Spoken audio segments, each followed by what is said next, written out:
Ok, já estamos gravando aqui a quinta aula, a aula número 5 de microprocessadores da turma de mecatrônica, oitavo W. Ok? Vamos dar uma olhadinha no Moodle nesse momento e verificar as atividades e aí na sequência já abrir os slides que foram disponibilizados. Tá? Vamos ver o que tem de atividade aí. Bom, da semana 5, aula 4, tá? Eu disponibilizei já o link da aula passada, tá? Então, principalmente para vocês fazerem a segunda lista de exercícios, se quiser dar uma olhadinha na aula disponibilizada, tá? O pessoal da elétrica me pediu, e eu vou estar digitalizando, me pediu as anotações, né, que a gente tem aqui, né? Eu vou chavear minha câmera aqui, ó. Nós temos aqui as anotações. Chaveou. Aí, agora sim, temos as anotações que eu faço aqui. Então, o pessoal me pediu, tá, as anotações escaneadas.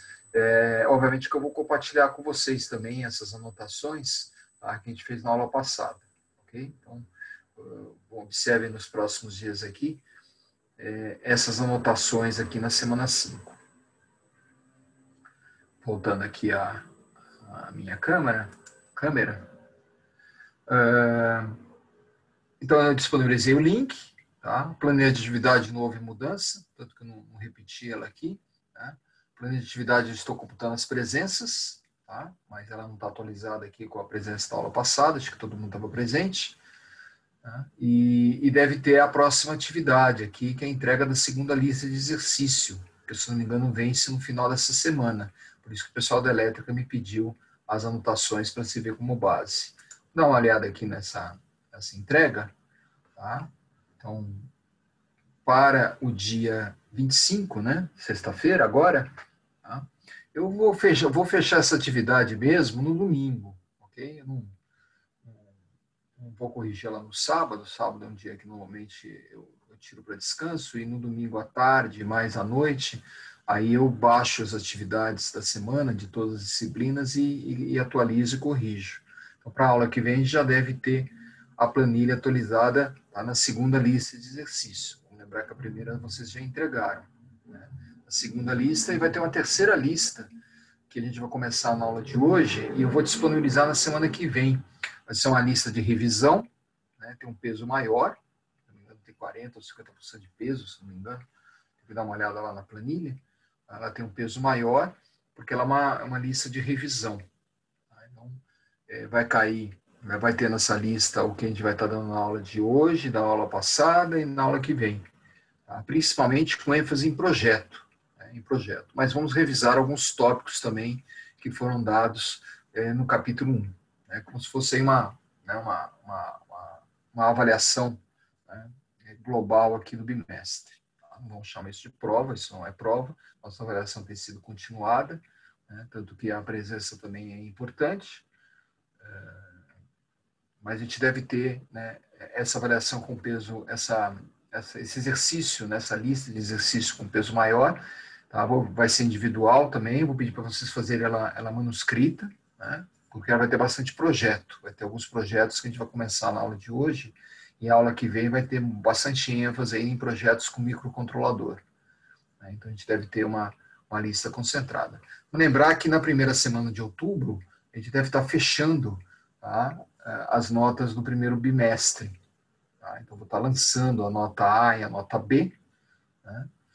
A nota A é relativa aqui a esses exercícios, de acordo com a planilha, e a nota B é relativa ao laboratório, tá? Que tem uma forma de avaliação própria, tá? Que a gente vai discutir aí depois dessa aula de teoria.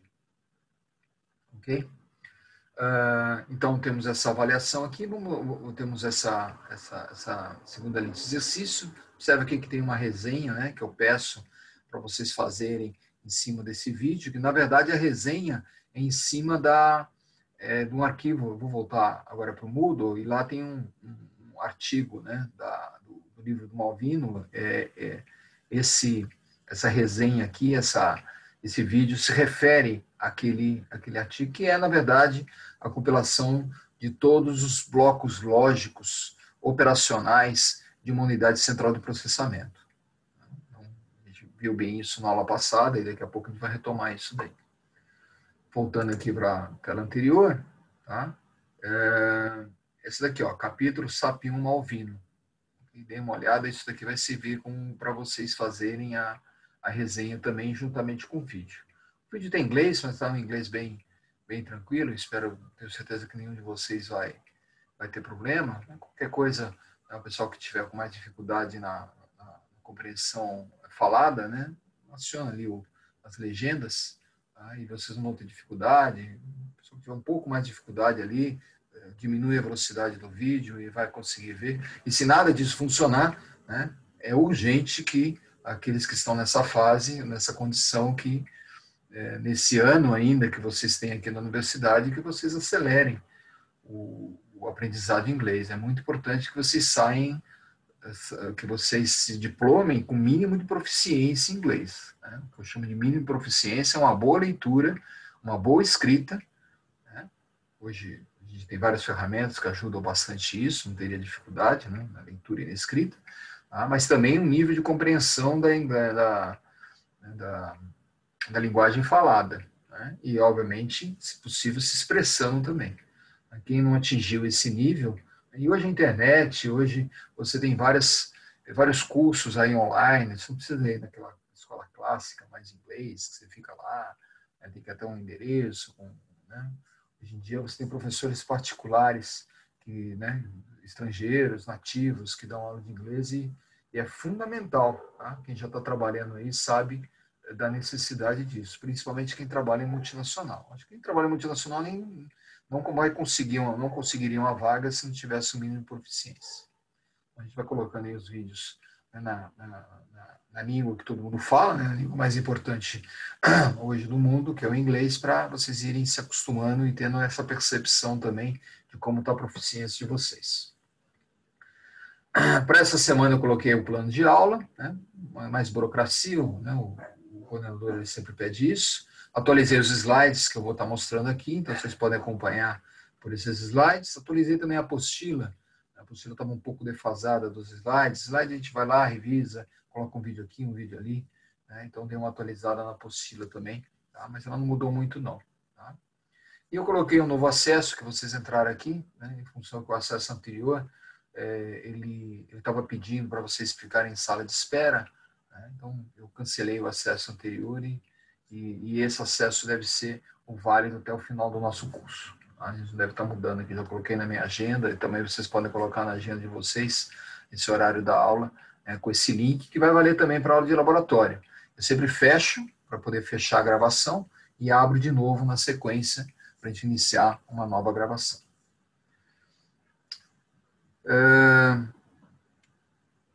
Deixa eu ver aqui no chat, eu não estou vendo. Alguém tem alguma dúvida sobre Moodle, sobre trabalho, sobre entrega? Está tudo certo? Podemos dar continuidade aqui à nossa aula? Né? Manifesta aqui pelo chat ou pelo microfone. Né? Se tiver tudo certo, vamos dar andamento aqui à nossa aula de hoje, que é uma aula bastante interessante. A gente está saindo de uma parte mais teórica do curso para entrar numa parte mais prática. Um projeto, então daqui para frente vai ter bastante projeto e bastante programação, principalmente no laboratório. O laboratório ainda não com o Arduino. O Arduino a gente vai ter um laboratório ainda mais umas 2 semanas de linguagem Assembler, né? 2 a 3 semanas de linguagem Assembler, e aí depois a gente vai entrar no nosso ambiente de Arduino, que você já conhece, né, minimamente, mas a gente vai repassar com foco, né, no projeto de IoT que vocês vão estar fazendo. Professor, Gustavo. O escopo do projeto que você está pedindo é daquele mesmo que a gente já fez anteriormente? Exatamente. Só estou pedindo Só para você algumas detalhar. coisas a mais. Detalhar. Tá Agora bom. é um compromisso, tá? Você vai colocar lá qual é o objetivo do projeto. O primeiro lá era mais para formar o grupo, tá? Mas eu já pedi para vocês formarem o grupo e já direcionarem o projeto. Tá? Agora é a especificação do projeto. O foco agora é o projeto. Especificar o que o projeto vai fazer, lembrando que ele é um projeto de internet das coisas, placa de controle, placa de comunicação, sensores e um ambiente de nuvem, tá? Para você poder acessar as informações do seu controle, dos sensores, do sensoriamento, em qualquer plataforma. Esse é o pré-requisito básico, que é muito fácil de ser atingido hoje, né? Então, até por causa dessa falta de contato presencial, a gente não está nem exigindo projetos muito complexos. No caso de vocês, tá, recomendo fortemente vocês usarem algum tipo de servomecanismo, algum tipo de motor, algum tipo de braço robótico, pensar em indústria 4.0. Né? Mas é que como vocês estão na oitava etapa, vocês já estão pensando no TCC, né? O pessoal da elétrica, que é essa disciplina em sexta etapa, normalmente faz essa disciplina, faz o projeto já pensando, né, de forma embrionária no próprio estudo de caso do TCC. Vocês não têm muito mais tempo disso. Tanto que a maior parte de vocês acaba escolhendo termos de TCC que não são circuitos, né, não são projetos mais ligados à mecânica e não à parte eletrônica da mecatrônica. Mas, de qualquer maneira, né, indústria 4.0 ou qualquer coisa associado com esse tema de automação industrial, né, seria muito bem-vindo no projeto de vocês. É muito fácil fazer isso. Um braço robótico, né, vocês têm impressoras 3D, acesso a impressoras 3D. Se bobear, alguns de vocês devem ter impressora 3D em casa. Hoje está bastante acessível isso, bastante entre aspas, né? Acessível isso, né? Então, seria possível você fazer algum tipo de dispositivo, seria bem legal, para você refletir essa questão da indústria 4.0.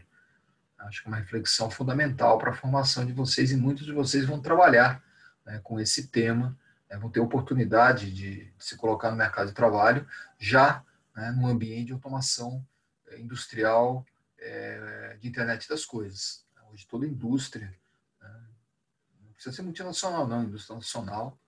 Teve um tema bastante interessante, acho que alguns de vocês devem ter participado, de um engenheiro da Balduco,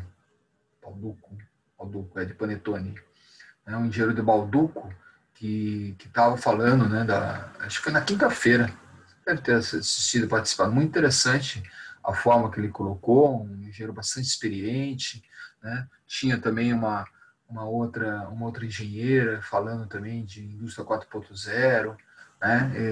Esse rapaz da Balduco, né? Esse engenheiro bastante experiente da Balduco, falando da importância de sistema, né? A internet, a internet das coisas, indústria 4.0 é uma forma de você atingir uma automação, né? Pode perder o conceito da automação e o conceito de sistema. Ele falava bastante isso, né? Quer dizer, não mudou tanto a automação assim.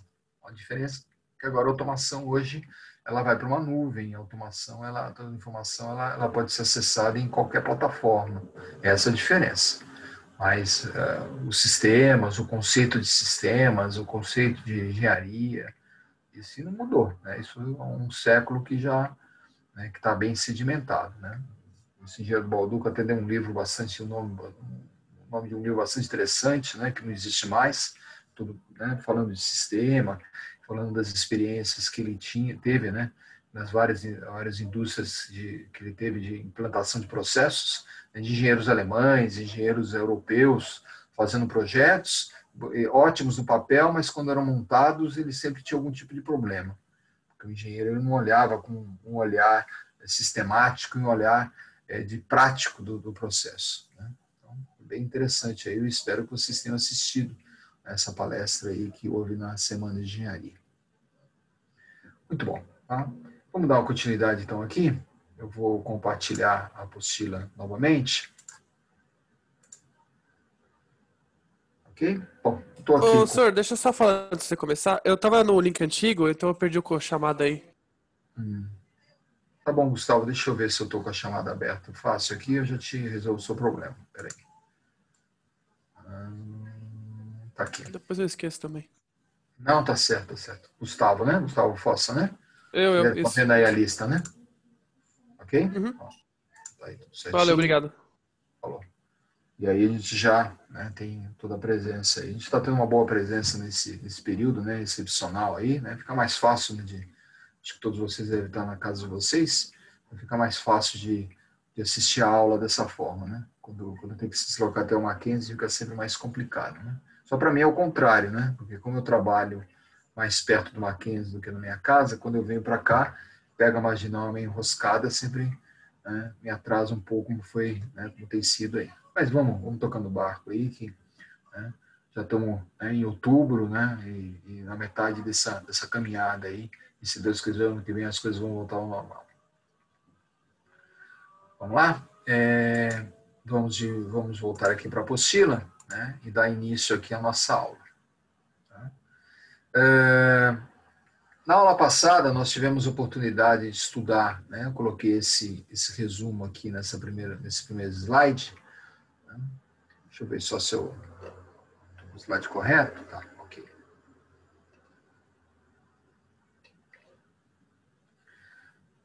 Ok, estou com o chat aberto, qualquer coisa aqui, vocês mandam uma mensagem aqui para o chat, tá?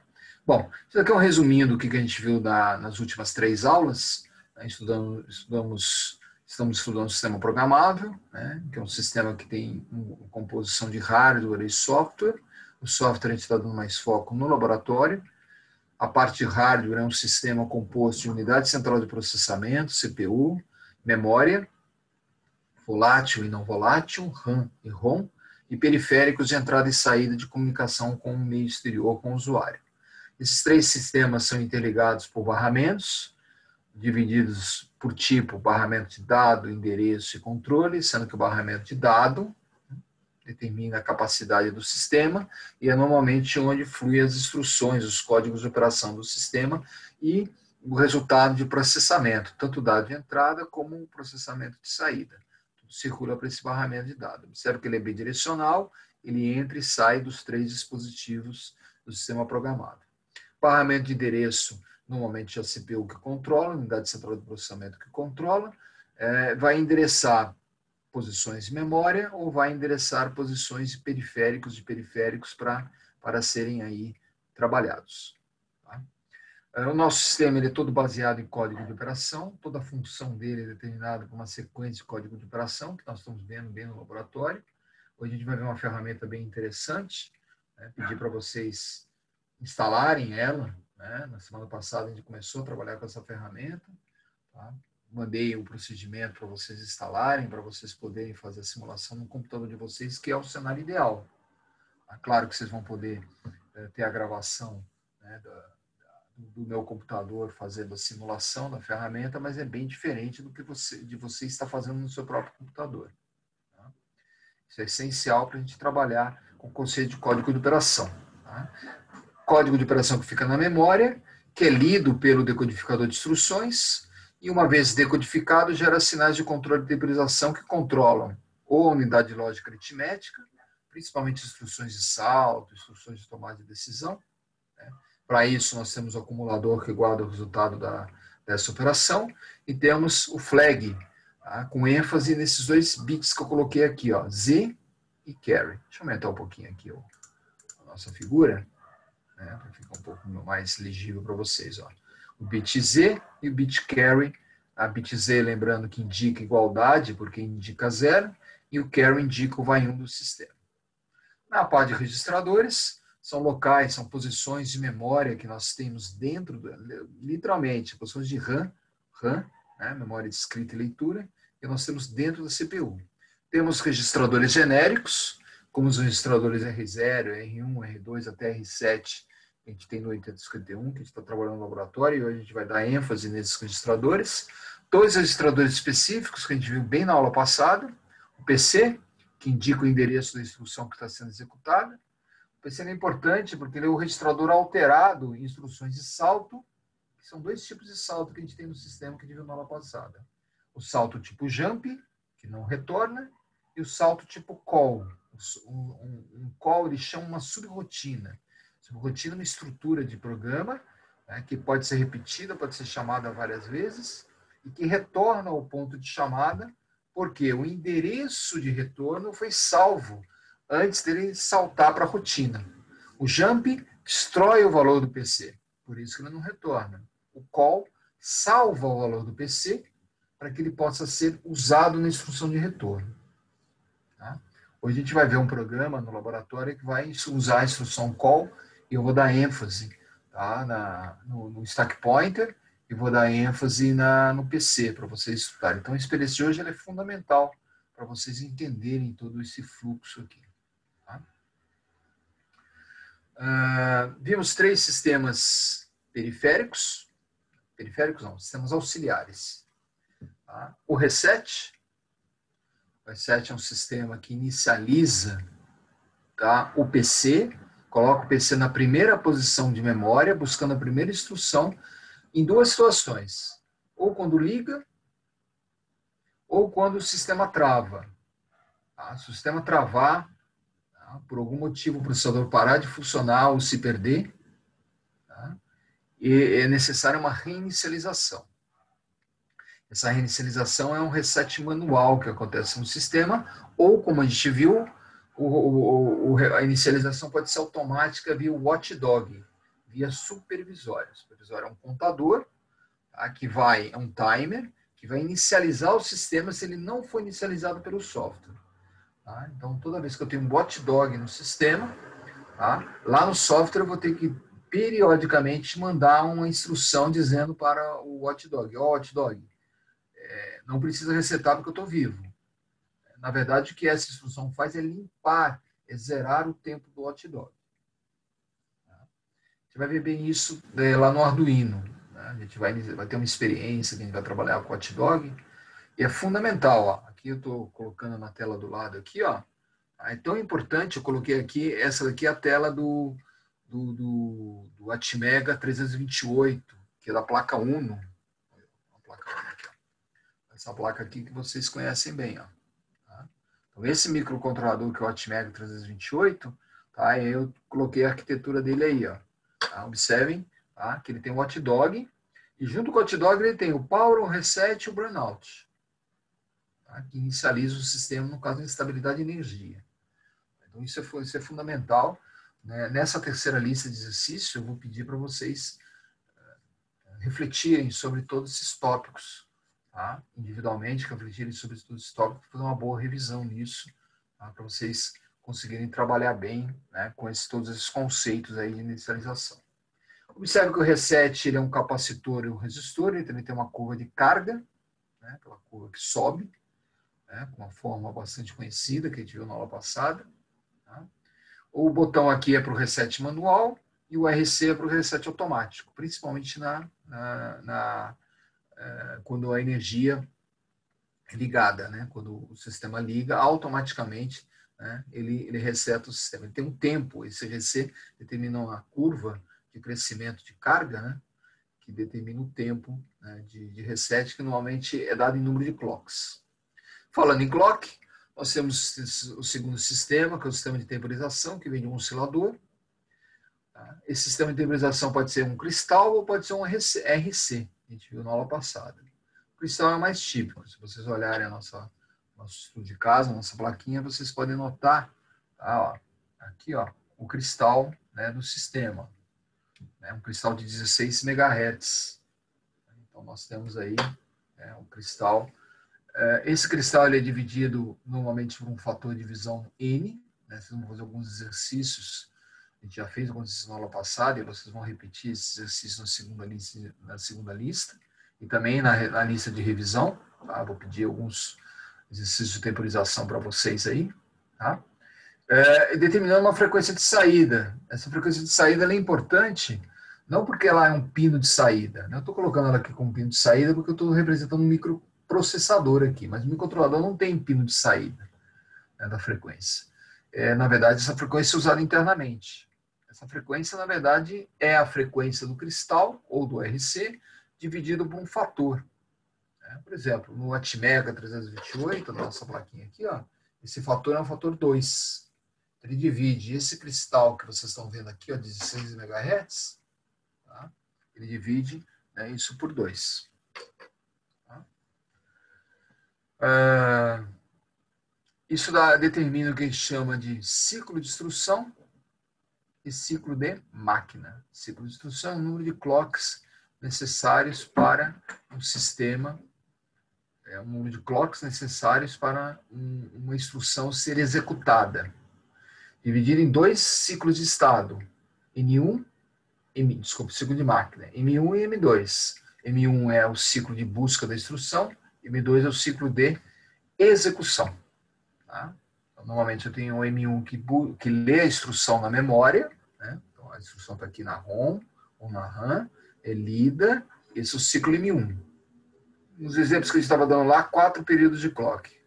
O ciclo M2 é execução, né? 3 períodos de clock. Se a instrução tiver 2 bytes, a gente viu que tem várias instruções que ocupam 2 posições de memória, essas instruções demoram 2 ciclos de busca. Né? Tudo isso é bem determinado. Para nós interessa o ciclo de instrução, que é a soma do ciclo de busca mais o ciclo de execução.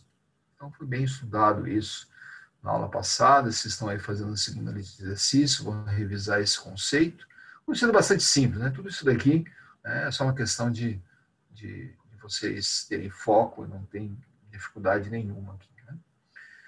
Né? Lembrando, né, que nós estamos estudando tudo isso para a gente entender, né, como que o programa funciona, né, como que o programa é executado. Né? Porque, na verdade, né, esse hardware que vocês estão vendo aqui, ó, vocês já compram ele pronto, vocês não vão montar o hardware. Vocês não vão montar os sensores que vocês vão conectá-lo. Vocês não vão montar a placa de comunicação. Então, o hardware virou quase que um Lego, né? Quase né? Você vai lá, encaixa as coisas, né? E virou uma commodity, literalmente. Né? Ninguém monta mais uma placa dessa daqui, mesmo na indústria. Na indústria você tem sistemas já prontos que você vai lá, principalmente ARMs, ARM de 32 bits, que você compra o sistema, né, como o Raspberry. A placa Raspberry é uma placa extremamente utilizada no ambiente industrial. Né? Talvez alguns de vocês já estejam trabalhando com ela. Né? A placa do Arduino é usada menos, porque ela é de 8 bits e ela não tem os sistemas de confiabilidade que tem uma placa Raspberry. Mas se você ligar o hotdog dessa placa aqui, né, e fazer um software, né, principalmente usando o AVR Studio, não tanto o Arduino é um sistema mais de learning, né, de aprendizado. Né? Já o Raspberry não, o Raspberry já tem um sistema bastante mais robusto. Né? Ou sistemas embedded no PC, que vocês têm Friendly ARM, né? Friendly ARM, de ARM amigável, né? É bastante comum hoje, se você entrar lá no Alibaba, entrar na Amazon, né? Você vai encontrar bastante hardware, né? Chamado Friendly ARM, né? Que são sistemas que concorrem com o Raspberry. Né? Então é dessa forma aí que todo o sistema trabalha.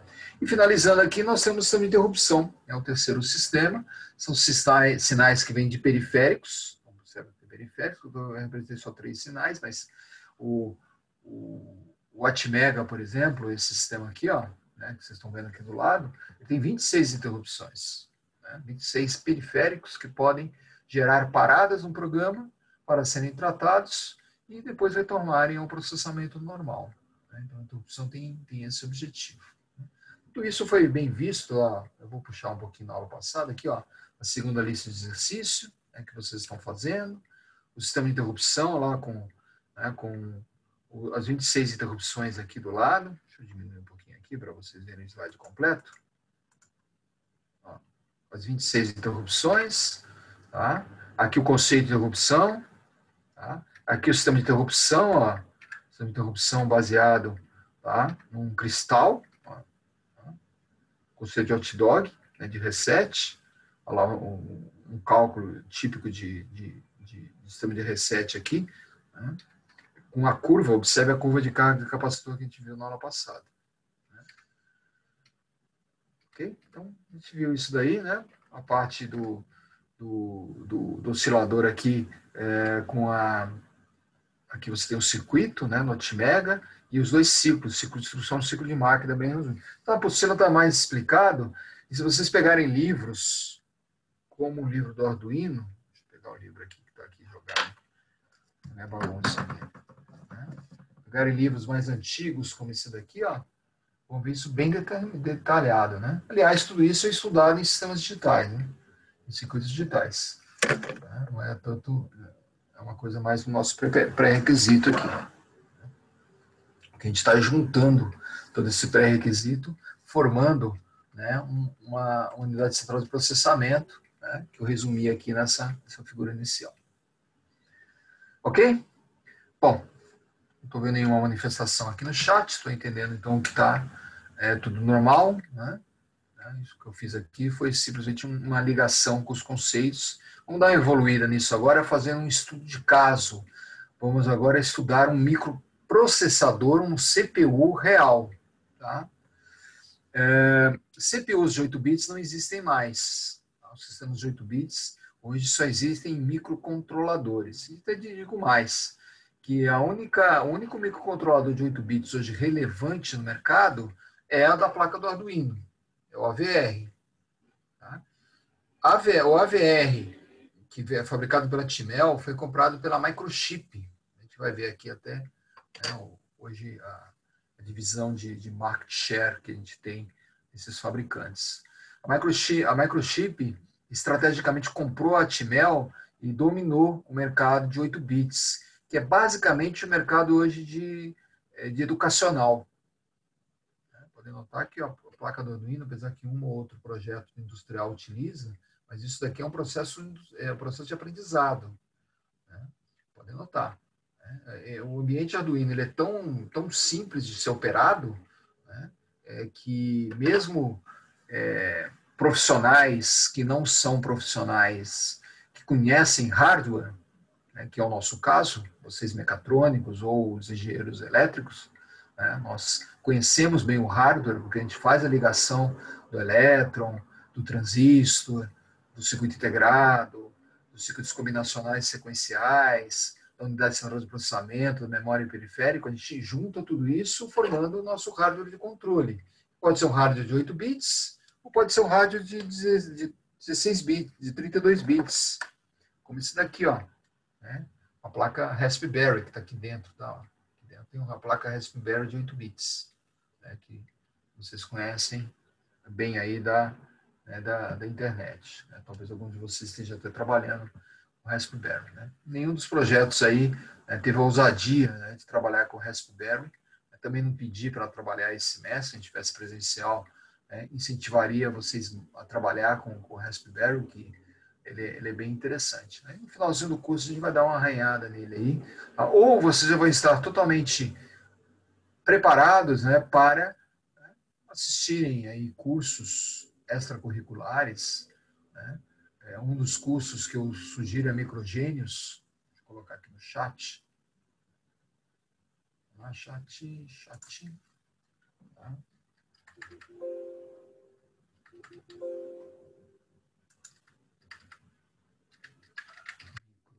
Gênios. Deixa eu ver se é isso mesmo.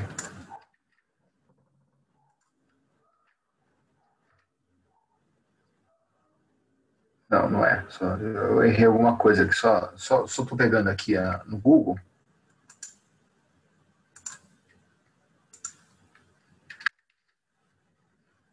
Gênios.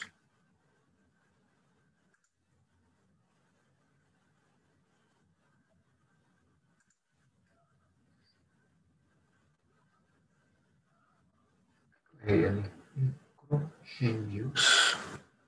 É genios. Tá? Desculpem, tá?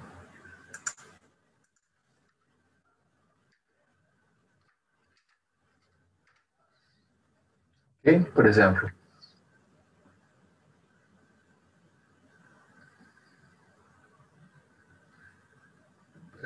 Deixa eu entrar aqui, ó. Deixa eu compartilhar com vocês aqui a tela da Microgênios. Deixa eu sair daqui. Não estou fazendo propaganda não, tá? É que eles são dos poucos no mercado, né, que eles têm cursos bem interessantes. Deixa eu ver aqui, compartilhar.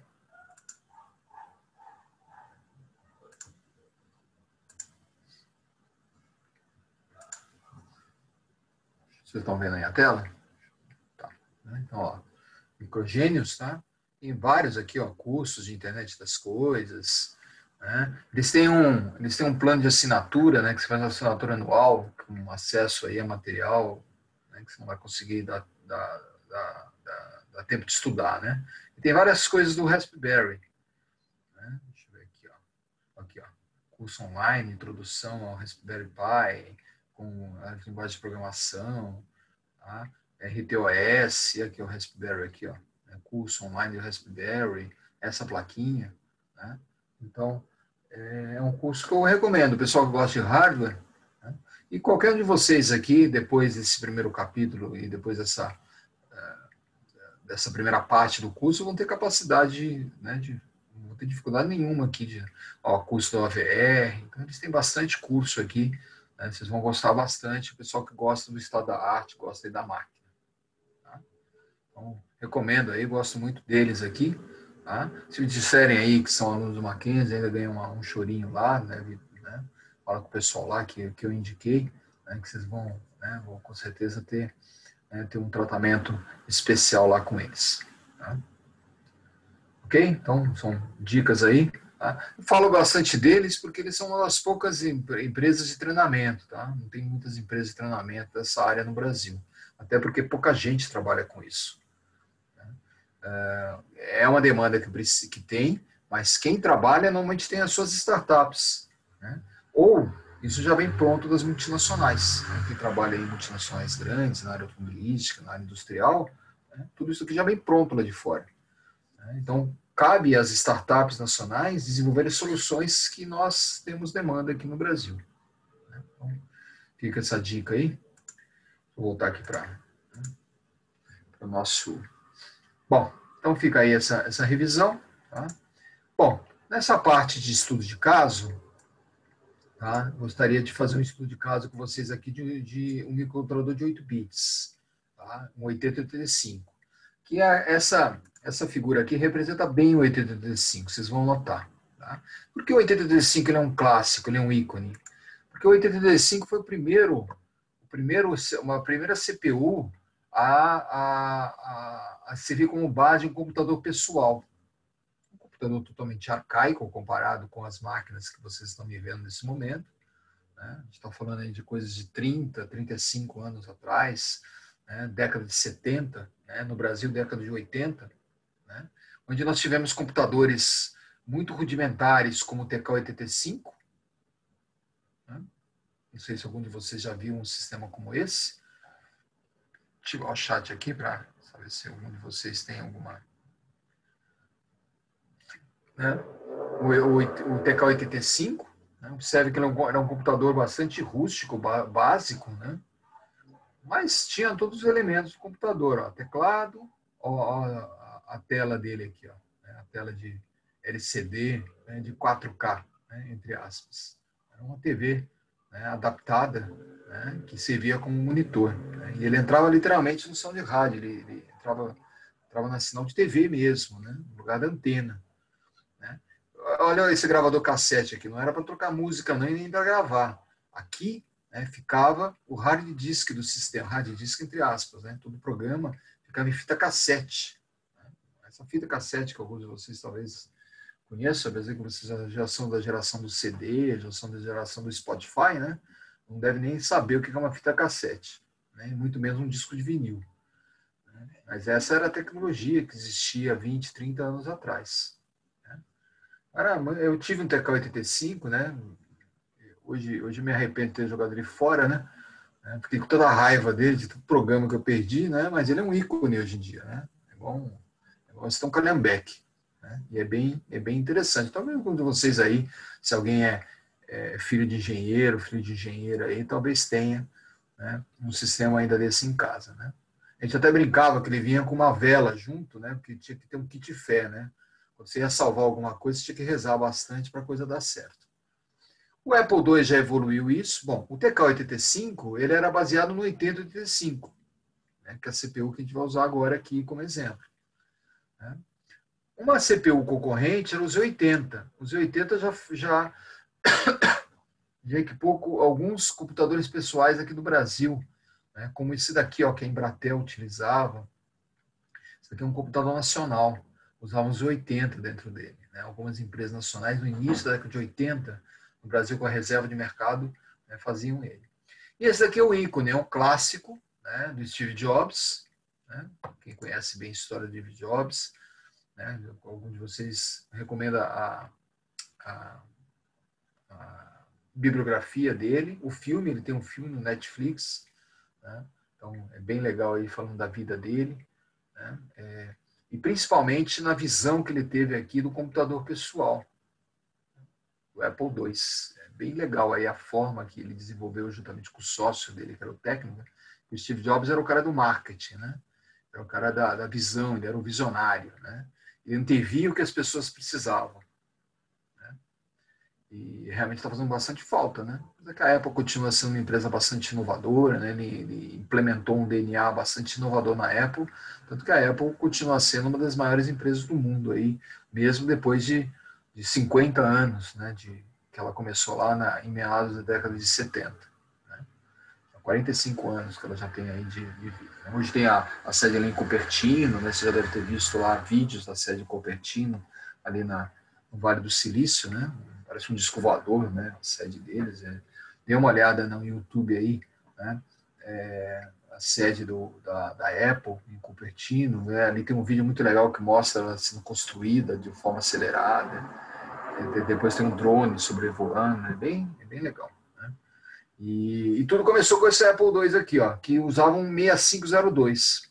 Então, esses três microcontroladores, esses três CPUs de 8 bits, 8085, Z80 e 6502, lá na década de 70, meados da década de 70, 1975, 76, nos Estados Unidos, aqui no Brasil, no início da década de 80, né, travaram uma batalha, né, para saber, né, quais eram os melhores computadores. Né? E esses três aqui, né, aqui o TK-85 depois foi substituído por sistemas parecidos com o do Apple II. Aqui.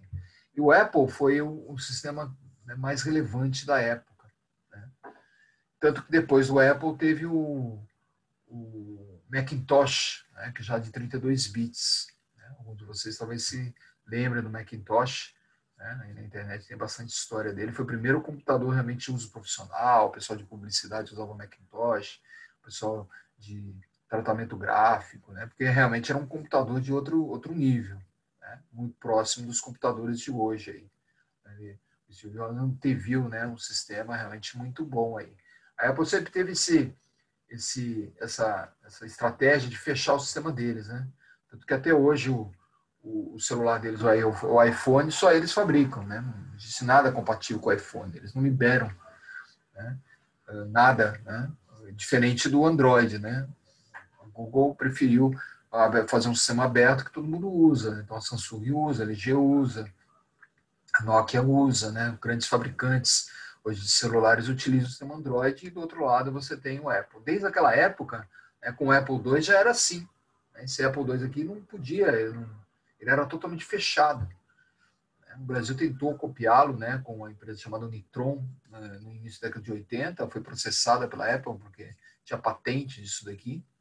Né? E né, no Brasil, né, o processo de patente demora 10, 20 anos para resolver, né? Então, tudo bobagem.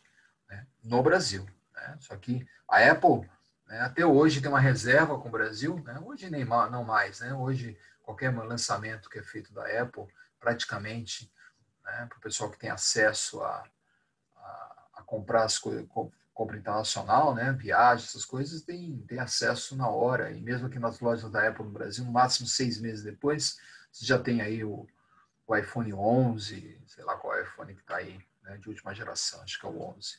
Né? Então, a defasagem é no máximo de alguns meses. Né? Mas antigamente não, antigamente ficava 3, 4 anos defasados aí. E 3, 4 anos no computador, né? Tanto que esse computador aqui, ó, né, ele surgiu no Brasil apenas no início da década de 80. Né? Esse foi meu primeiro computador sério. Né? Cheguei a ter um TK-85 de início e depois comprei um Apple, não, eu comprei o Apple Nacional. Né? E realmente, comparado com os sistemas existentes, era um computador muito interessante. Né? Muito interessante. Já tinha flop disk, né? Flop disk né? Um disco flexível aqui esse disco é de 5 e 1/4, né? Depois foi substituído por aquele disco menorzinho de 3,5, né? Que aí ele já era embarcado aqui, o Macintosh tinha aquele disco de 3,5, né, que se colocava dentro, já com muito mais confiabilidade, um hardware muito melhor, uma tela muito melhor. Bom, tudo isso em cima, né, de CPUs de 8 bits, muito parecidas com essa CPU aqui, ó, né, que a gente acabou de estudar. Bom, vamos dar um foco em cima dessa 8085 aqui, porque o 8085 era a CPU da Intel. E o 8085 foi o processador que sucedeu o 8085 foi o 8088. O 8088 foi o primeiro computador, foi a primeira CPU de computador, do computador PC, né, o PC XT. 286, 386, 486 e aí o Pentium, né, vindo até hoje, né, como a gente vai ver aqui na sequência.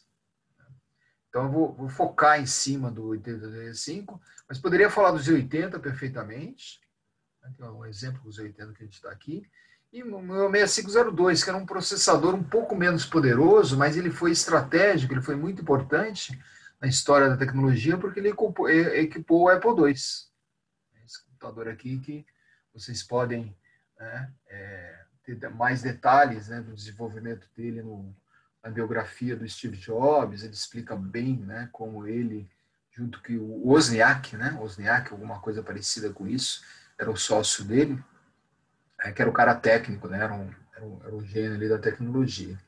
Né, e realmente ele conseguiu fazer milagre com esse processadorzinho aqui. Eu deixei aqui links, tá? Vocês podem acessar, né, os manuais de cada um desses processadores aqui. É claro que não tem mais nenhum objetivo prático. Né? Aqui você tem o 8085, a arquitetura dele. Né? Observe que essa é uma arquitetura que lembra muito a arquitetura que eu estava trabalhando aqui. Ó. Observe aqui, ó. Decodificador de instruções, controle e temporização, unidade de lógica aritmética, acumulador, flag, registradores, PC e SP. Se vocês pegarem aqui o 85, vocês vão ver a mesma estrutura. Ó, vamos achar as estruturas aqui. Ó. Tá, eu peguei a arquitetura em inglês, né? Deixa eu dar um zoom aqui para vocês poderem.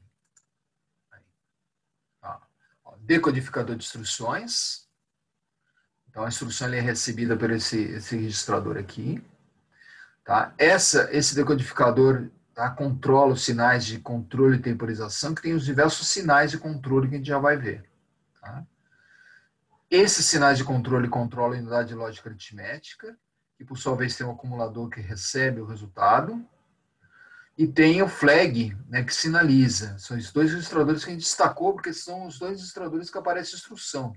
Os outros, flat, registrador temporário, o ajuste decimal ainda aparece em uma outra instrução. Tem uma instrução chamada DAA, 85, que controla esse cara. De resto, o que importa para nós aqui é o flag e o acumulador, conforme nós colocamos aqui, ó, flag e acumulador. Tá? Desse lado aqui, nós temos os registradores gerais dele. Observe aqui que são 8 registradores gerais. Ó, BC, DE, HL. Tá? HL, DE, BC, e 2 registradores temporários, que as instruções não afetavam, então eles não são tão conhecidos assim. Tá? Esses registradores controlavam aqui, ó, os LETs, né, de endereço. Olha, tinha 16 sinais de endereço, de A0 até A15, tá? E 8 sinais de dados, ó, via de dados aqui, ó, D0 a D7, que no 8085 era multiplexado. Por isso que na arquitetura do 85 você tem um chip que separa dado e endereço. Os 80 já não era multiplexado. Tá?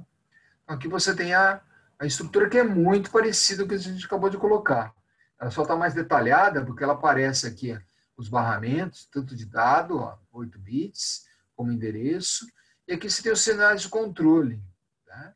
Alguns desses sinais nós já estudamos. Ó. Vou dar um zoom aqui, para a gente poder detalhar aqui. Ó, sinal de write, escrita, sinal de leitura, sinal de I/O memory. Esse sinal ele selecionava periférico ou memória.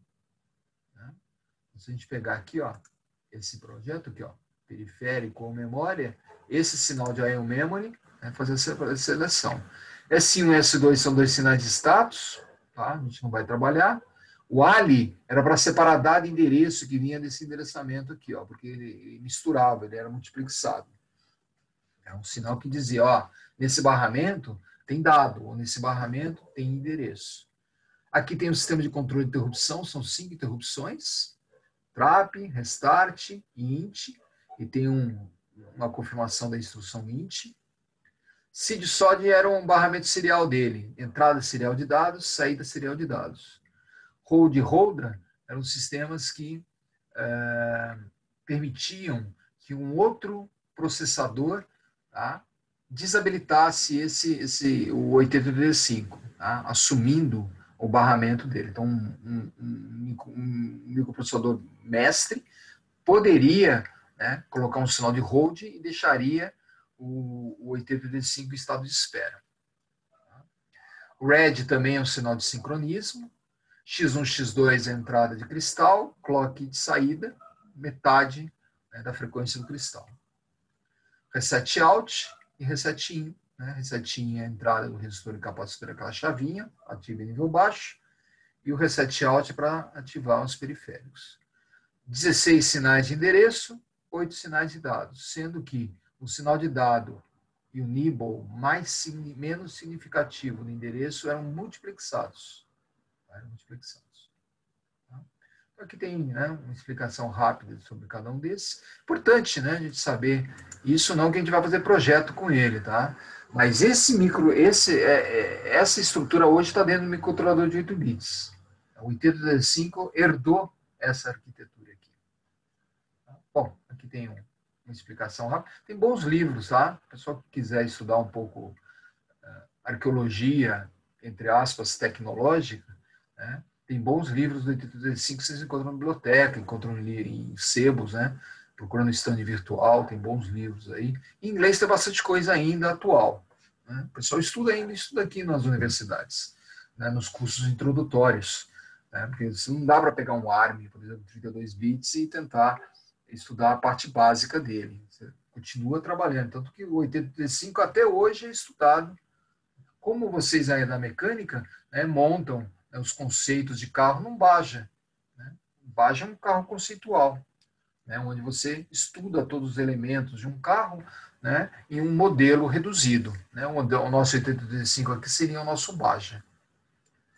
Hoje a gente não trabalha mais com isso, porque esse microcontrolador que está aqui, ó, tá, tem toda essa CPU aqui dentro. Né? Não o AVR, porque o AVR, tá, ele estaria mais para aquele da Motorola, 6502. Se você pegar os avós aqui do sistema da Timel, né, você vai encontrar mais coisas parecidas com a Motorola, né, que era do 6502. Ok? Bom, aqui um detalhamento, né, da pinagem do 8085. Né? Observe aqui toda a pinagem. Observe aqui a identidade do endereço multiplexado. Né? Então, esses livros aí um pouco mais antigos explicam bem isso. Vale a pena estudar isso hoje? Só nesse nível que a gente está vendo. Eu não vou pedir projeto do 8085. É só para saber que dentro de um AVR, tá, tem uma estrutura parecida com essa. Então, a importância de estudar isso é estudar os ancestrais tecnológicos do que a gente está trabalhando. É por isso que a gente, até hoje, ainda estuda isso. Né? Mas, no máximo, uma aula como a gente vai estar fazendo aqui. Aqui eu tenho um esquema básico, tá? O do 8085. Observe lá o cristal dele aqui, ó. Um cristal típico de 6 MHz, 6.144 MHz. Então, vamos zoom aqui para vocês, ó. Um cristal, 2 capacitores de desacoplamento de 33 PF, o reset ativo em nível baixo. Aqui eu tenho a separação de dado e endereço, ó, D0 a D7, através do sinal de ALE, ó, fazer a separação. E aqui sim, se tinha D0 a D7, separado de A0 a 7. A8 a 15 formam 16 sinais de endereço, ó, de A0 até 16, D0 a D7. E esse barramento ia para a memória, esse barramento ia para o periférico. Né? O endereço, juntamente com o decodificador, selecionava ou memória ou periférico. Tá? Então, observe qual é o sinal de IO Memory que fazia essa seleção aqui. Ó. Nível alto,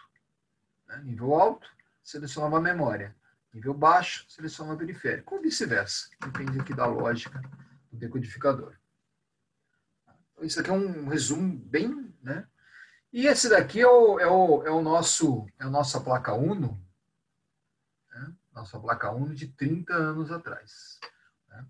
primeiro laboratório que eu implementei aí na escola de engenharia tinha esses SDK 85. Né?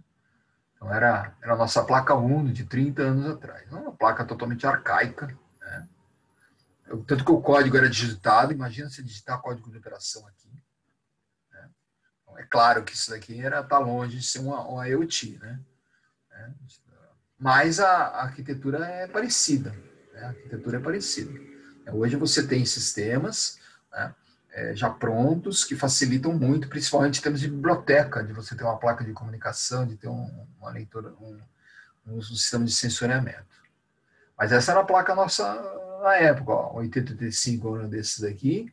Um desses caras aqui controlava display, tá? O outro controlava impressora. Tá? Você tinha os chips de memória que estão aqui embaixo, ó, uma área de prototipagem aqui, tipo protoboard. Né? Então era uma aventura isso daqui. Né? Mas ele trabalhou mais de 10 anos com essa placa e o pessoal fazia montagem com ela. Claro que não internet das coisas, até porque a internet não existia. A internet, em termos práticos, foi implementada a partir desse século XXI. A gente está falando aqui de uma placa de meados da década de 80. Né? Tem bastante site que fala dessas placas aí, tá? Alguns deles eu coloco aqui, ó. Aqui, ó, nosso SDK 85 aqui, ó, tinha um EPROM de 32K, uma RAM de 32K, periféricos, PPI, USART, timer. E aqui tinha um esqueminha dela, ó. Eu coloquei um esquema aqui manuscrito, né? Apesar que você encontra esse esquema aqui, ó. Né? Se você procurar nesse site aqui, ó, nesse link aqui, ó, você vai encontrar o manual do SDK 85. A capa inicial dele eu coloquei aqui, que vocês estão vendo nesse momento aqui, ó. Que explica aqui, ó, CPU, controlador de teclado, controlador de keyboard, né, que é o teclado, controlador de display também. Né? Aqui você tem o decodificador de endereço, aqui você tem o sistema de I/O, a RAM. Né? Então são chips que você tinha. Tá? Então, isso daqui é esse esquema que está aqui. Esse esquema detalhado, tá? Eu coloco aqui, ó. Deixa eu dar uma diminuída, que vocês não conseguem enxergar. Tá? Ó, 8085, né? 8085, o sistema de reset, né? Ó, o reset dele aqui, né? O sistema de clock, ó, o cristal dele aqui, ó, de 6.144, barramento, né? De dado, endereço multiplexado, e aqueles chips, né? Que faziam lá o controle de teclado, display. Então, isso daqui que vocês estão vendo, ó, né, é essa placa aqui, ó. Essa placa aqui. É claro que, né, isso não dá nem para comparar com Baja, né? É uma placa hoje totalmente arcaica, que não tem o menor sentido, né, nem de ser, né, então, quase que uma múmia, entre aspas, né? Do nosso sistema, né? Um sistema bastante. Só que em tecnologia, né? Você fala de 30 anos, é a diferença entre esse SDK 85 que vocês estão vendo aí e esse computador que vocês estão me vendo nesse momento numa aula virtual no Zoom. Né? Então, lei de Moore, a cada 2 anos dobra a tecnologia, ele saiu disso para chegar até o computador que vocês estão assistindo essa aula e esse computador que eu estou dando essa aula nesse momento. Mudou em termos de sistema? Não. Tá? A única diferença é que hoje tem uma alta integração, as CPUs são de 64 bits, as memórias não são mais de kbytes, mas são de gigabytes. Né? A velocidade não é uma velocidade mais de megahertz, é uma velocidade de gigahertz, o consumo diminuiu. Né? Os celulares são maravilhas tecnológicas, né? Maravilhas tecnológicas. Né? Você tem aqui processadores hoje de 64 bits. Né? Então, lei de Moore. Só que, né, isso que vocês estão vendo aqui, né, hoje está presente, não na forma de 8 bits, mas na forma de 64 bits. Só aumentou a capacidade, mas o conceito é o mesmo. Por isso que a gente continua estudando ainda hoje. Ainda não foi desenvolvido nenhum microprocessador de grafeno, né, de energia quântica. Já estão falando, né, de algumas coisas bem interessantes. Não houve nenhum tipo de desenvolvimento ainda, né, que é para sair do silício. Eu acredito, sinceramente, que na geração de vocês, vocês ainda vão trabalhar com silício a vida profissional inteira de vocês. Tá? O silício é um material hoje controlado, dominado, barato, não tem raridade, né? Não é um metal, não é um raro, porque silício é areia, então 30% da terra é areia, então o silício vai continuar aí. Mesmo com o desenvolvimento de outras tecnologias que vão vir principalmente para os supercomputadores. Aí sim, né? Computadores, servidores e tudo mais, talvez usem uma tecnologia diferente. Agora, o IoT, que vai usar um chipzinho embarcado em mais de 1 trilhão de dispositivos em alguns anos, é a expectativa que o pessoal tem de ter 1 trilhão de dispositivos com TCP/IP, né? Com IP, né? 1 trilhão. Hoje, a quantidade de dispositivos com IP no mundo é um número, de forma redonda, o número de celulares, que é em torno de 10 bilhões, um pouco mais talvez agora. Né? 10 bilhões de celulares. A gente está falando em multiplicar isso por 100, tá? Levando a internet para tudo que você consiga imaginar, para as coisas. Então, agora, dentro dessas coisas não vai ter um processador de alta performance. Dentro dessas coisas vai ter um processador simples. Vai ter um ARM de 32 bits, custando menos de $1. Já existe esse processador. E eles já estão sendo usados, né, em lâmpadas de IoT. Né?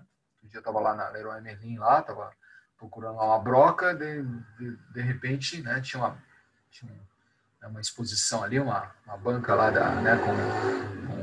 com a menina lá explicando a Alexa, né? E hoje a Alexa já tem, né, a Positivo já lançou lâmpadas IoT, né, que a Alexa, por exemplo, controla. Né? Então você fala para a Alexa lá, ligue a lâmpada da minha sala, né? E a Alexa liga, né? Porque já tem essa lâmpada e dentro dessa lâmpada tem um chipzinho, um microcontrolador. Né? Então isso já está aí. Né? Se tivesse, né, um país, né, que a gente tivesse um custo de dólar mais razoável, a gente estaria usando de forma maciça essa tecnologia. Mas já tem empresas brasileiras fazendo isso, como a Positivo, né? Tem uma outra empresa também que está fazendo isso, que é a Intelbras. Né? Intelbras e Positivo, se vocês olharem lá, já estão fazendo dispositivos de IoT, que já conversam com a Alexa, vai conversar com o sistema da iOS também, tá? Daqui a pouco já estão conversando. iOS é mais fechado, né? É mais difícil você fazer as coisas, mas sistemas aí da Amazon ou da Google, né? O Google também já tem bastante sistema, né, de IoT, vai ter tudo isso aí para desenvolver. Ok? Bom, esse sistema que está aqui, ó, né, que é uma figura bastante importante, ó, que a gente acabou de ver, né, que é essa plaquinha aqui, ó, né, que eu estou puxando ela aqui só para como exemplo, né, que na verdade você tinha computadores como esses daqui, ó, né, computadores como esse ou esse, né, que eram computadores de 30, 40 anos atrás. Esses sistemas, tá, eles são o mesmo conceito das motherboards atuais. Peguei uma motherboard que poderia ser perfeitamente a motherboard do laptop de vocês aí desse momento. Observe, ó, CPU, era uma CPU 8085. Aqui é uma CPU i5, i7, né, uma Intel aqui de 4 núcleos, ou um AMD de 4 núcleos, ou até mais. Acho que tem até de 8 núcleos já disponível. Memória, né, não de kbytes, como era essa daqui, ó, 32 kbytes aqui, 64 kbytes ao todo, mas de gigabytes. Então, você tem a memória RAM dinâmica e tem a memória flash que guarda BIOS. A parte periférica que você expande e a parte periférica embarcado. Hoje, principalmente o laptop, tem um conjunto de periféricos bastante poderoso. No mínimo 3 USBs, uma placa de Wi-Fi, uma placa de Bluetooth, tá? Um controle, uma placa de vídeo que controla aí, né, uma tela de altíssima resolução, né, que vocês estão vendo aí, a tela de vocês, né, de 15 polegadas, 14 polegadas, 13 polegadas. Uma placa de som muito boa, vocês estão me ouvindo nesse momento através dessa placa de som, né, que tudo está no chipset aqui, ó. Mas se vocês compararem isso com isso, né, não houve mudança em termos de bloco. Né? Isso é o mais importante. Então, essa é a moral da história. Né? Nós estamos aí com 30, 40 anos de tecnologia, se a gente pegar desde a década de 70, 45 anos de tecnologia, de 75 para cá, tá? E os elementos essenciais continuam os mesmos. CPU, memória, periférico. CPU, memória, periférico. Tá? Hoje, quando você tem um microcontrolador, tudo integrado. Quando você tem uma placa Raspberry de 32 bits, tudo integrado. Tá? Todos os 3 elementos integrados, mas os 3 elementos continuam lá. Por isso que nós continuamos estudando e vai... Tenho certeza que essa disciplina aqui vai ter algumas décadas ainda pela frente aí. Assim como o automóvel, a gente sempre fala disso. O automóvel, desde a época que ele foi desenvolvido, né, finalzinho do século XIX, 1870. Né, então vamos pegar lá a partir do Ford T, né, que foi quando o carro, né, entrou no processo industrial e se popularizou, e o carro ficou popular, as pessoas conseguindo comprar. Vamos pegar lá, de 1910 até hoje, 110 anos de evolução. Pegue um Ford, né, o Ford T, compare com o Ford.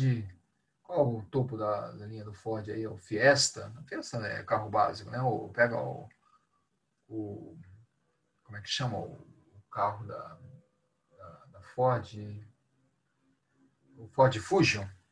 Né? Se pegar o Fusion e pegar o Ford T, né? É o mesmo carro, conceitualmente. Tem 4 rodas, tem um motor a combustão, tem um pedal de freio, né? Tem um pedal de acelerar. Né? Antigamente a marcha era manual, hoje a marcha já é mais automatizada, apesar que tem bastante marcha manual, principalmente aqui no Brasil ainda. Né? Nós aqui dirigimos carro normalmente com câmbio manual. Né? Não muda nada, não muda nada. Agora estão se pensando em fazer um carro elétrico. Né? Tem o Tesla, mas o Tesla é uma minoria, né? Minoria. Enquanto você não mudar a matriz energética, não vai ter carro elétrico. Né? Não vai ter. O carro a combustão, o petróleo ainda é muito barato. É muito barato comparado com energia elétrica. Mas vai mudar, vai mudar. Existe uma tendência de mudar.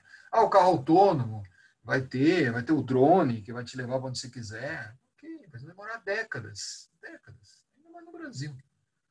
Imagina mudar a legislação, né? Mudar toda a infraestrutura de rua, viária, para você possibilitar um carro autônomo no Brasil. Isso é claro, é possível numa pequena cidade, preparada. Não vai ter, como não vai ter drones que vão te pegar nos próximos anos. Para fazer isso, você precisa ir para Dubai. Né? Tem lá todo um desenvolvimento tecnológico. Mas não vai mudar, assim como o nosso computador vai continuar. Né? O que vai acontecer é que ele vai continuar ficando mais barato, mais poderoso, a lei de Moore vai continuar evoluindo, mas dobrando a capacidade dele e não mudando, né, esse sistema aqui minimamente. Então, por isso continua bastante válido esse estudo. Lembrando que hoje tudo isso daqui está dentro de um microcontrolador. Né? É o microcontrolador que nos interessa. Seja ele um AVR, como vocês estão vendo aqui, seja ele um ARM, como vocês veem na placa Raspberry. O que é um microcontrolador? Esses 3 elementos integrados e embarcados, como a gente vai ver aqui na próxima aula, mas possível ainda hoje a gente dá uma raspadinha nele aqui. Bom, aqui a história aqui da Intel, né? Então, nesses últimos 35, 40 anos aqui, você tem, né, uma cronologia bem interessante aqui da Intel. Né? Aqui, se você quiser pegar a história, eu coloquei um link aqui. Esse link aqui também é bem interessante, que mostra essa figura aqui, ó, né, com todos os processadores. Ela está um pouco mais atualizada, né, chegando até o i3, i5, i7 aqui. Né? Essa figura aqui eu peguei alguns anos atrás, e aqui mostra todos os processadores, começando do 8085. Né? Deixa eu ver se eu tenho uma figura aqui, ó. Não coloquei na apostila, tem lá uma tabelinha desde o 8085, né, passando pelo 8088, 286 386, 486, Pentium, Pentium 2, Pentium 3, Pentium 4 e 3, e 5 e 7. São 40 anos de lei de Moore. Desde 1970, 50 anos de lei de Moore. Desde 1970 até 2020. Aí você tem toda essa linha que não mudou essencialmente. Não mudou. Continua tendo CPU, continua tendo memória, continua tendo periférico, a CPU continua tendo o decodificador de instruções, a CPU continua tendo ULA, continua tendo registradores. É isso que a gente tem que pegar. Tá? Aqui tem, eu vou mostrar um videozinho para vocês agora, que mostra um pouco dessa história, só para a gente dar uma quebrada aqui, né? Já são 8h15, né? Mas tem um vídeo interessante aqui que, só para a gente poder ilustrar essa história aqui. Mas depois, peguem, e quando forem visitar museus de tecnologia, são raros esses museus aqui, às vezes tem uma ou outra empresa, em feiras, às vezes se encontra aqui no Brasil, partes da feira que mostram a história da tecnologia de algumas pessoas que guardam todos os equipamentos. No Brasil, infelizmente, você vê o que acontece com os nossos museus aí. Os museus aqui não são conservados, eles pegam fogo, e o Museu do Ipiranga aqui está há 10 anos sendo reformado, e estão falando que para 2022, quando a gente tem aí 200 anos de independência, talvez o Museu de Ipiranga, os museus nossos são um reflexo da nossa educação. Enquanto o pessoal que gosta de viajar aí, vai para Nova York, vai para Londres, vai para Paris, vai para Tóquio, e vê museus maravilhosos, mostrando a história, mostrando aí os estudantes aí nos museus, tendo contato com a origem das coisas, compreendendo as coisas. E o nosso museu, viu aí o que aconteceu com o museu museu lá em Petrópolis, Petrópolis não, no Rio de Janeiro, Petrópolis, sei lá onde pegou fogo lá, acho que era no Rio de Janeiro. Absurdo, absurdo. Mas, lá fora você encontra toda essa história, e infelizmente a gente tem internet hoje que mostra parte dessa história com um videozinho que eu vou mostrar para vocês aqui agora. Bom, alguma dúvida? Mostrar tem 2 vídeos aqui interessantes, só que esse segundo aqui, o segundo é mais interessante ainda, mas ele demora 15 minutos, então a gente não tem esse tempo. Tá? Então, eu vou pedir para vocês olharem esse vídeo, então, se vocês são curiosos para ver toda essa história dos microprocessadores, então deem uma boa olhada aqui nesse vídeo da Tecmundo, é bem interessante. E eu vou rodar esse vídeo mais rápido para vocês aqui do Olhar Digital. Tá? Deixa eu ver se ele já está aqui compartilhado. Vamos ver aqui. Olhar Digital.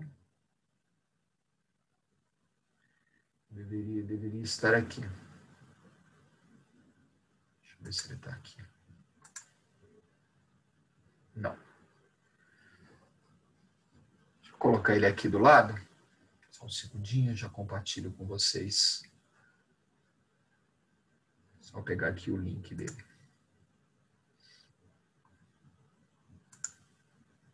Vou voltar aqui para o nosso slide. Peguei esse link aqui. Se vocês quiserem pegar no computador de vocês, tá?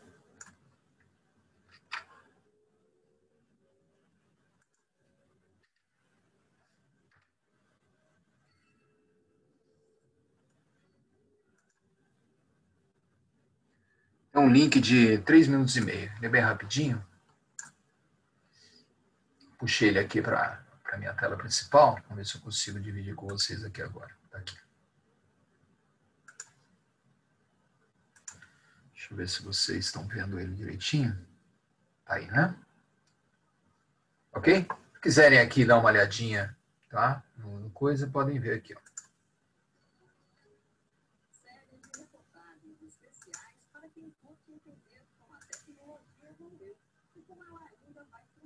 Vocês estão ouvindo o som? Deixa eu ver aqui. Tá meio baixo, professor. Tá baixo? Tá sim.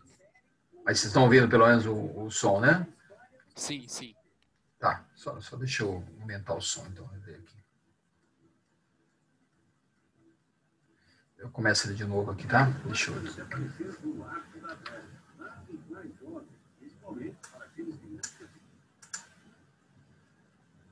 Ah, tá baixo mesmo, desculpa, tá? Vou começar ele de novo, tá?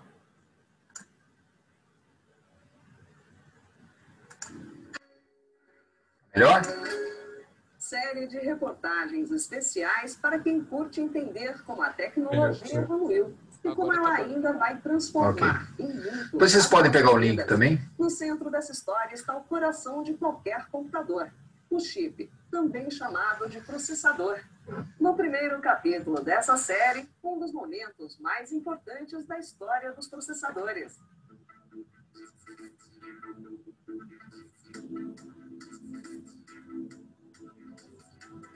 A história pode até parecer do arco da velha, mas os mais jovens, principalmente para aqueles que nunca tiveram sequer contato com uma máquina de escrever.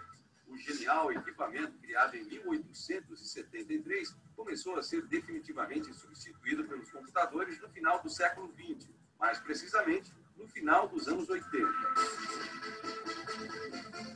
Essa troca começou com o surgimento da terceira geração de microprocessadores da Intel, em 1985. O 386, como ficou conhecido, foi um verdadeiro marco na história da informática. Este foi o primeiro processador com capacidade de executar mais de uma aplicação ao mesmo tempo, e também o primeiro de 32 bits. Mais do que isso, o 386 foi um grande passo para o desenvolvimento de processadores e deixou muitos padrões que são usados até hoje. A partir do 386, a velocidade só aumentou. Logo em seguida, em 1989, surgiu a quarta geração de processadores, o 486. O novo chip trazia o mesmo cérebro do 386 e mais um processador matemático integrado, o que o tornava muito mais rápido do que seus antecessores. A arquitetura do 486 também representou um grande avanço. O desempenho praticamente dobrou em relação aos 386. 2 anos mais tarde, em março de 1993, chegou a vez de um novo processador que todos nós que gostamos de tecnologia devemos lembrar. Em princípio, a ideia era que a quinta geração dos microprocessadores fosse batizada de 586. Mas, como números não podem ser registrados, o nome foi alterado. Há várias versões para o nome. Uma diz que a inspiração veio do nome de um dos cavalos vencedores de Craig Barrett, na época um alto executivo da Intel. Outra diz que o nome veio do grego e tem a ver com 5. Seja qual for a origem, o Pentium chegou e começou a transformar primeiro os computadores e depois o mundo. O interessante dessa história é que o processador Intel Pentium existe até hoje e não parou de evoluir todo esse tempo. Uma informação que talvez passe batida é que o processador Intel Pentium de hoje em dia tem a mesma tecnologia de 32 nanômetros dos processadores mais sofisticados. As máquinas turbinadas pelo Intel Pentium atendem bastante bem funções do dia a dia, como assistir a seus vídeos favoritos em HD, gerenciar músicas e fotos, acessar a internet e conectar-se com amigos pelas redes sociais. São uma ótima opção se você está de olho numa boa performance, mas não quer gastar muito. Na próxima semana, como os processadores atingiram um novo patamar de performance quando ganharam mais de um núcleo de processamento. Quer saber que diferença isso fez na história da computação? Bom, então fique ligado e confira.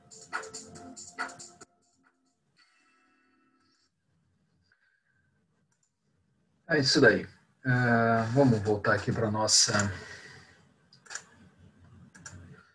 Dê uma olhada nesse segundo vídeo de 15 minutos aqui, vocês viram lá que a série continua, tá? Então vocês podem procurar na internet.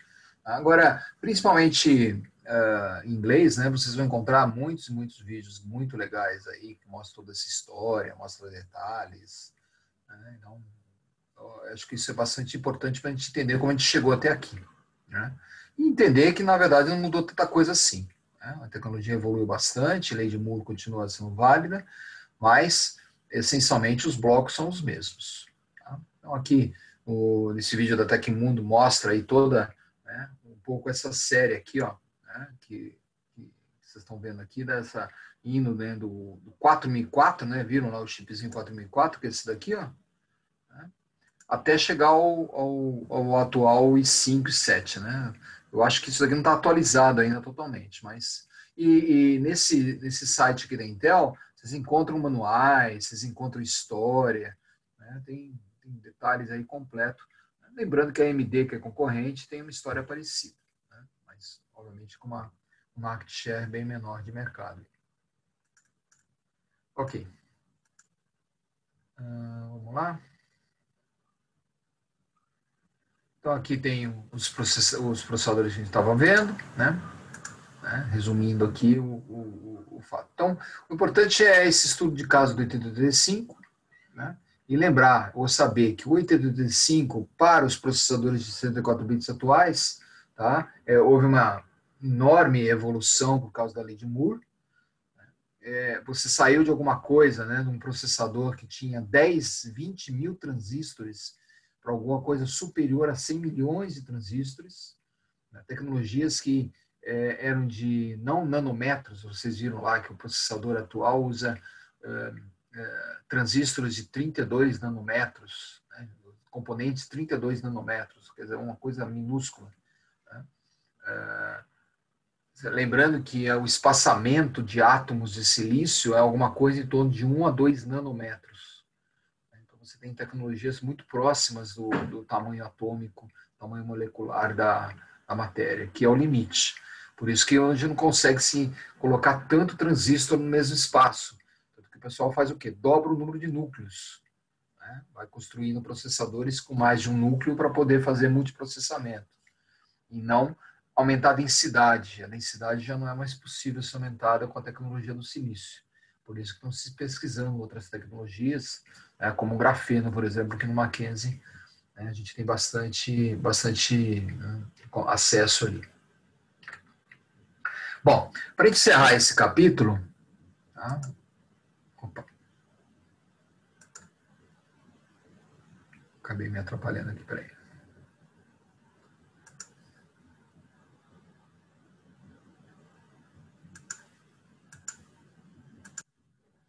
Desculpa. Para encerrar esse capítulo, eu gostaria de só fazer um estudo de alguns periféricos típicos, tá, que vão ser importantes para a gente estudar um microcontrolador. Tá? Vou dar ênfase em 3 periféricos: tá? Port, timer e o ART, ou ART, que é comunicação serial. Os outros são importantes, de uma certa forma vocês já conhecem, tá? E todos esses, de uma certa forma, estão embarcados dentro do microcontrolador. Observe, port, né? O nosso microcontrolador AVR tem 3 ports, ó, port PB, port PC, port PD. Timer, tem 3 timers também. Tem uma UART, tá aqui, ó, unidade serial síncrona e assíncrona. Conversor AD, que está aqui, conversor de AD de 10 bits. Sistema de PWM, que está ligado à temporização. USB, o AVR que a gente trabalha não tem USB, mas hoje é muito comum você ter interfaces USB dentro dos microcontroladores. Alguns têm pilha de Ethernet, tá? E barramento serial, I2C e SPI, que o nosso processador tem aqui, ó, SPI, nosso microcontrolador tem.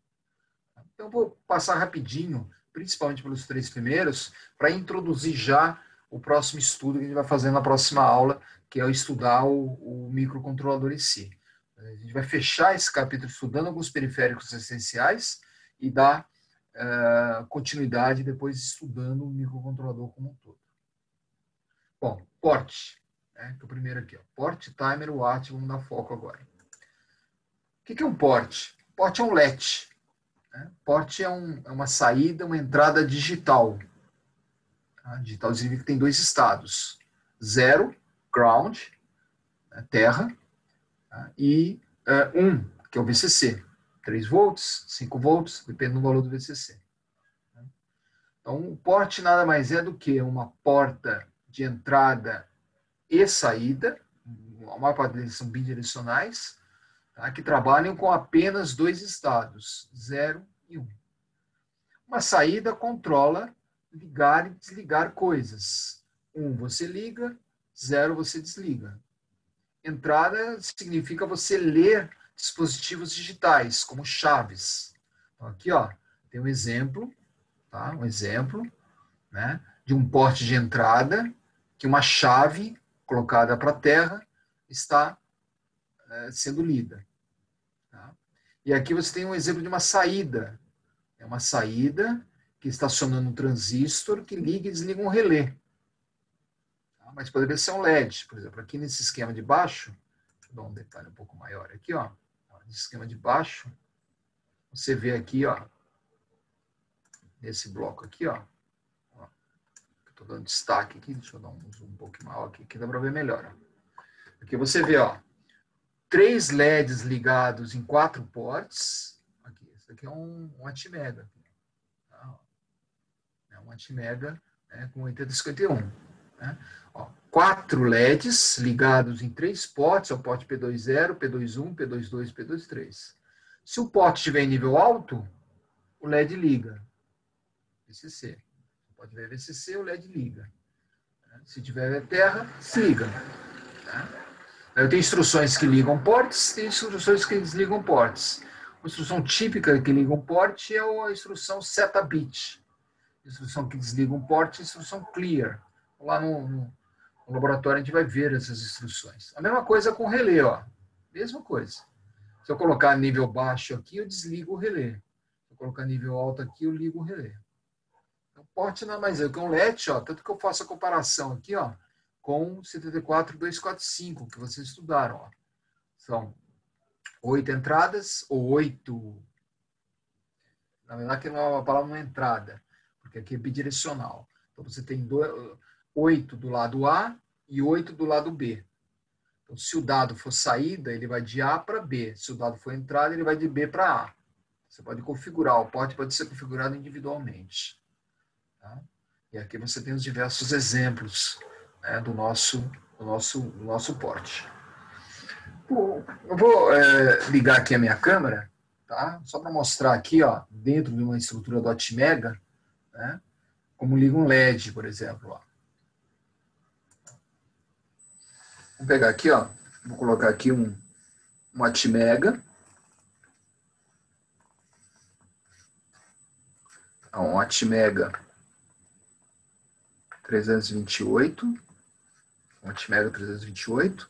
E ele tem 3 portes, ó. Vocês podem notar aqui, ó. Ele tem 3 portes que eu destaquei aqui, ó. Porte PB, porte PC e porte PD, ó. Vou colocar aqui PB, PC e PD.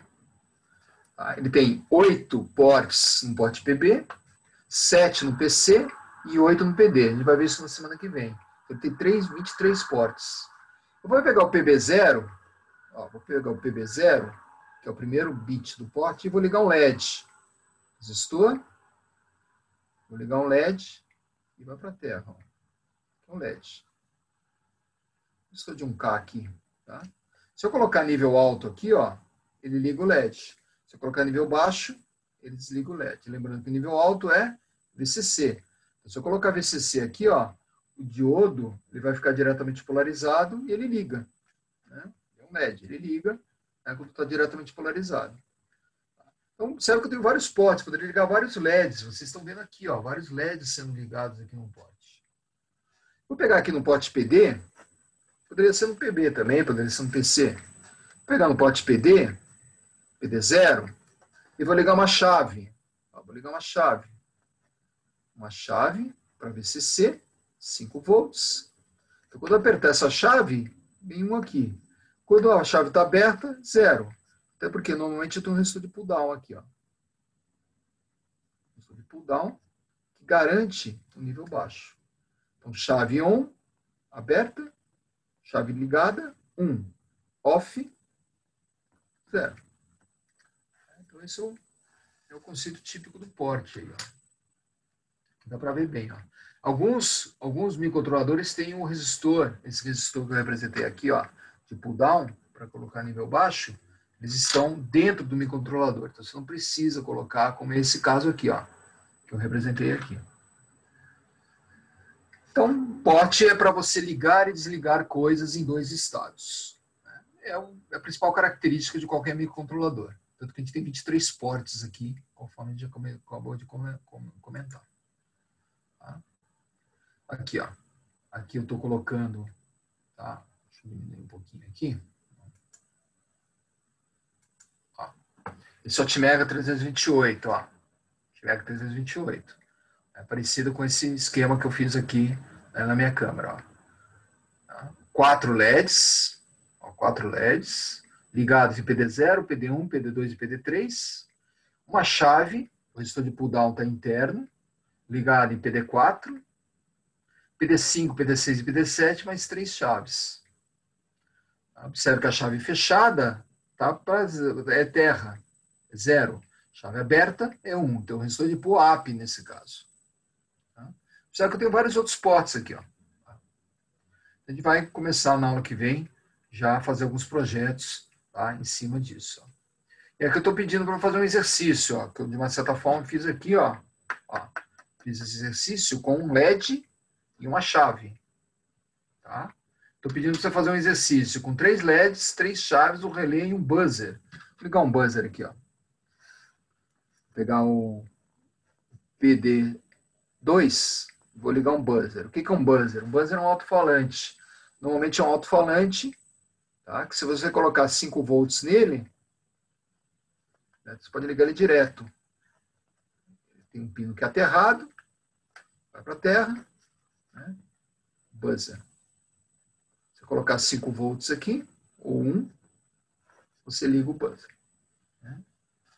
Para ligar mais LEDs, é só você ligar os LEDs aqui nos ports. Tá? Só ligar os LEDs nos ports. Como está aqui, ó. Esse exercício aqui já está resolvido aqui. Só que aqui tem 4 LEDs e 4 chaves. Tá? Então, faça o mesmo esquema, faz um esquema manual assim, ó. Tá? Como exercício. Tá? Se alguém quiser fazer aí, tá? Enquanto a gente finaliza a aula, a gente pode dar uma conferidinha no final da aula. Mas na semana que vem eu vou praticar bastante esse tipo de exercício. Tá?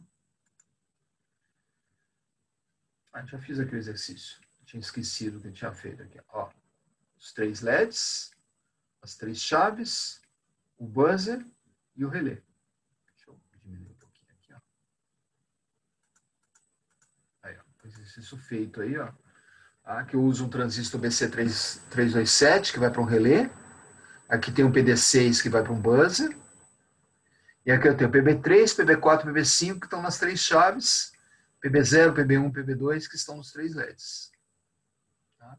Mas eu estou para alimentar a corrente, né? Já que o LED, se você colocar 5 volts nele, você queima o LED. Tá? Que a tensão do LED é 1,7, 2 volts, a tensão típica de um LED. E aqui eu tenho um sisteminha típico da ATmega, onde tem alimentação, o cristal típico 16 mega, e um reset. Tá? Mas isso a gente vai ver, na semana que vem a gente vai trabalhar diretamente com esse tipo de circuito. Tá? Bom, timers são temporizadores. Tenho 2 timers de 6 bits, um timer de 8 bits. Tá? Então, várias funções do Arduino são implementadas através de timer, como o PWM, como a função de tone, ela gera uma nota musical. Né? Quem conhece bem o Arduino conhece bem isso daí. Né? Então, são estruturas bastante importantes. A gente vai estudar especificamente isso quando estiver estudando o Arduino. Os ART, comunicação serial, RX-TX, tá? Fundamental para você conectar o seu sistema a um sistema de comunicação. Tá? Então, você tem o TX-RX, ó, que você sai aqui, ó, TX-RX, que você sai do seu microcontrolador, indo para normalmente um conector de 8 bits, um conector de um DB9, de 9 pinos, tá? Que é o típico. Esse MAX 232, ele converte para RS 232. Ou seja, ele só faz uma conversão de nível. Ó, tá de 0,5 volts que sai aqui, ó. Aqui sai, tá, de mais 5 a menos 5 volts, tá? Numa conexão RS 232. A gente vai estudar também isso quando estiver estudando os ART no nosso microcontrolador. Conversor AD. Conversor AD serve para você trabalhar com sinal analógico. Vocês já estudaram o sinal analógico lá em digitais. Sinal de temperatura, sinal de pressão, sinal de voz, sinal de imagem. Tá? Para isso você tem conversores analógicos digitais que também vocês estudaram. Né? O acento analógico é errado, né?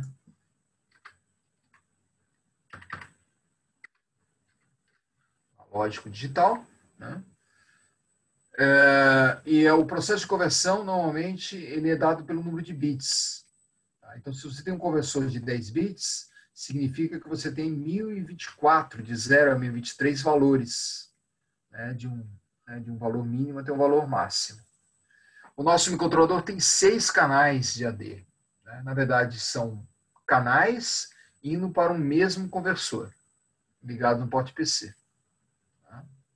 Aqui a gente tem um exemplo, né, trabalhando aqui, ó, tem um sensor de um LM35, um sensor de temperatura aqui, ó, ligado diretamente no porte analógico. Tá? Então aqui ele entra e é convertido. Então um valor que vai de 0 a 100 graus, por exemplo, é convertido num valor que vai de 0 a 1023. Sendo que 1023 é o fundo escala e 0 é o ground. A gente vai estudar também, né, bastante isso nas próximas aulas. PWM para controlar principalmente servomecanismo e motor DC, brilho. Observe que o PWM é um sinal digital, ó, 0 e 1. O que muda no PWM? Muda o ciclo de trabalho, muda a relação entre nível alto e nível baixo. Variando o ciclo, você varia a velocidade do motor, variando o ciclo, você varia o posicionamento do servomecanismo, variando o ciclo, você varia a intensidade luminosa de lâmpada ou de LED. Tá? Temos exemplos, a gente vai estudar bastante também isso aí, tá, na sequência. Tá? Mas PWM nada mais é do que um timer. Tá? Então, esse estudo que a gente fez do timer aqui, ó, tá? Esse estudo que a gente fez do timer aqui, tá? Um desses daqui, se não me engano, o T1, tá? Serve para implementar o PWM. Bom, com isso aqui a gente já vai encerrando aqui né? Observe aqui, né? Só para a gente fechar aqui na relação, ó. Eu falei aqui, ó, port, timer, comunicação serial, conversão analógica digital, PWM. Tem microcontroladores que tem USB, microcontroladores que tem Ethernet, que tem um IP, uma pilha IP dentro dela, e muitos microcontroladores têm barramento serial SPI 2C, ó, como o nosso microcontrolador. Tá? Para nós, tá, no nosso curso, é importante o port, a UART e o conversor analógico digital. O timer, ele é usado para algumas rotinas internas do Arduino, tá? Como, por exemplo, o próprio PWM, tá? Como o sinal de nota musical, síntese de voz, que ele costuma fazer. Bom, com isso a gente encerra aqui os periféricos. Tá? Deixa eu reduzir aqui um pouquinho coisa. E aqui a gente tem o início da terceira lista de exercício. Então, esse exercício aqui resume a aula de hoje. Ó. Desenhar os principais blocos do 85, identificando o decodificador, sistema de controle. Então, pegar aquele bloco lá que a gente viu no início da aula. Escrever os 40 pinos. Você pode escrever os 40 pinos em bloco, como está na apostila. Comparar as funcionalidades do 8085 e os 8065. Eles são praticamente iguais. Mas dá uma acessada na internet e verifica a diferença básica deles. Está basicamente no barramento. Eu estou pedindo para fazer um esquema aqui com memória, tá? RAM e conta. Você pode usar esse esquema aqui, ó. Tá? Esse esquema aqui. Esse esquema aqui, ó. Tá? Basicamente, estou pedindo para você copiar isso daqui. O 8085, tá? Esse daqui é um separador de dado e endereço. E aqui tem dois blocos de memória. Antigamente, a gente ficava 3 ou 4 aulas estudando isso daqui, né? Barramento e tudo mais. Hoje, como tudo está no microcontrolador, a gente não dá essa ênfase. Tá? Então, o que eu estou pedindo lá é basicamente você entender esse esquema aqui, ó, onde você tem um microprocessador, tá? Tem uma separação de dado e endereço, 74373, um chip de memória RAM, um chip de memória EPROM, um decodificador que seleciona isso, vindo com o endereço, aí o periférico. Tá? Estou pedindo esse exercício mais para você fixar, mas nós não vamos, não é importante para nós. Tá? Então, com isso a gente vai encerrando aqui. Ó, né? Identificar o seu computador, você já fez esse exercício, é só repetir aqui. Pesquisar um microcontrolador de mercado, né? Então, pesquisa, por exemplo, qual é o microprocessador do seu smartphone. Tá? Coloque ele aí. Tá? Definir o conceito de port, timer, UART, acabamos de ver isso. Identificar a CPU, tá? Memória, flash dos seguintes periféricos da Atmel. Tá? Tá? Então, eu estou pedindo para você pegar esses 3 links aqui, ó, tá? Que são 3 chips da Timel, ó, 328, 16U, e esse chip que é um ARM, e identificar quantos ports ele tem e qual é o tamanho da memória RAM e flash. Né? Você vai encontrar isso diretamente, tá? Deixa eu ver se eu consigo pegar aqui só para... Ele está em PDF, não vou conseguir. Mas você clica aqui em PDF, você vai conseguir clicar aqui no coisa aqui, e aí você acessa, tá? E aí você levanta esses tipos de memória para esse exercício aqui. Tá? E aí, na aula que vem, a gente vai começar a estudar o microcontrolador, comparando o 8085, né? Que essa é a próxima aula, o microprocessador com o nosso microcontrolador. Bom, vou encerrar aqui a nossa gravação. Ok? Parei o compartilhamento aqui. Deixa eu colocar minha câmera para a gente poder já encerrando a aula. Ok? Vamos para a gravação.